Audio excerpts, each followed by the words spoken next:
what sets risk-free construction solution apart primarily is culture.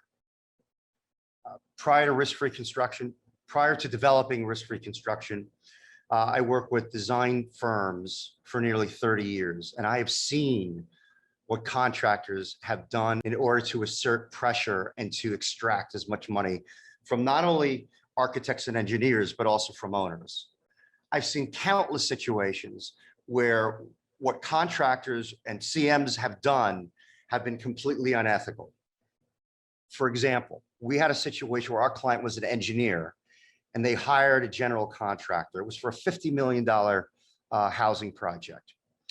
And one of the subcontractors submitted a $6 million change order. Our client, the engineer, denied the change order. The subcontractor submitted again. Our client rejected the change order. It was illegitimate.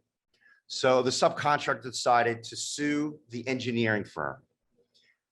I don't take nonsense. I am an immovable object. It's about culture. Technology companies do not understand the culture behind contractors and construction managers, because contractors, construction managers, they grew up in a world where, it's business as usual. They will try to get as much money from the owner and as much money from the architects or engineers as possible. And the reason why, it's not because they mean to do it. It was because they grew up in the culture.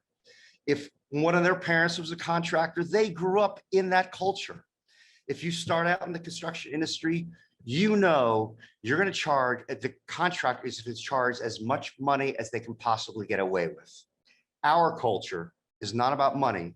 Our culture is about quality, ethics, and getting results.